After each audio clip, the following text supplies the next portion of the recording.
ও হে আমার মায়াবী নারী, আজকে খুব খুশি না তুমি? তুমি তো চেয়েছিলে এটাই, আমার জীবনের ধ্বংস। আমি তোমাকে একটা কথাই বলেছিলাম, আমার চোখ দিয়ে যদি রক্ত ঝরে তবুও তোমার সুখ কামনা করি। আমি কিন্তু আমার কথা রেখেছি। এখন রাত্রি কত বাজে জানো? 3টা। তুমি আমার সুখ কেড়ে নিয়ে গেলে, আমার মুখের হাসি কেড়ে নিয়ে গেলে, আমার চোখের ঘুমটাও কেড়ে নিয়ে গেলে। আজকাল আমি ঠিক মতো হাসতেও পারি না। মানুষের ভিতরে যখন যাই তখন এই মিথ্যা হাসি দিয়ে তাদেরকে ভুলিয়ে রাখি। কারণ আমার মনের ভিতরে কি চলতেছে, আমার মনটা যে কি চায় সেটা আমি কাউকে বুঝতে দিই না। তুমি যদি নাই থাকবে আমার জীবনে, তাহলে কেন আশার আলো দেখিয়েছিলে? আর আসলেই যখন, তাহলে চলে গেল কেন? কখনো আমি ভাবতে পারিনি আমার লাইফে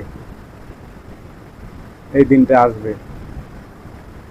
আমি যদি জানতাম, তাহলে কখনো মিথ্যা মায়ায় জড়িয়ে যাইতাম না। একটা নারীর যে মায়াটা কতটুকু ভয়ঙ্কর হতে পারে, এই সিচুয়েশনে না পড়লে আমি এমডি শাকিল হোসেন কখনো বুঝতাম না। তো সবশেষে একটা কথাই বলি, আমি যদি এভাবে রাতের পর রাত জাগতে জাগতে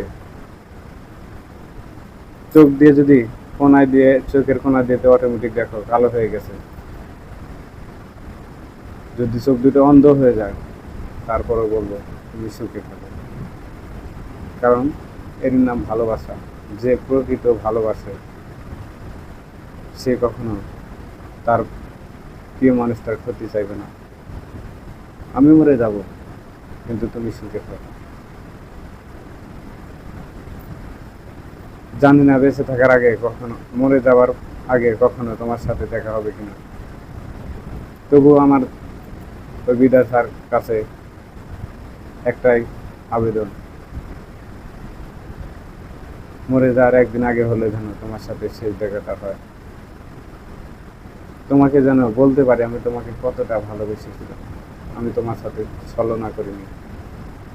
তুমি আমার সাথে ছলনা করেছো কিনা জানি না, কিন্তু আমি তোমার সাথে কখনো ভালোবাসা নিয়ে প্রতারণা করিনি, ছলনা করিনি। আমার লাইফের সব কিছুই তোমাকে বলেছিলাম, বলেই তোমার জীবনে এন্ট্রি নিয়েছিলাম।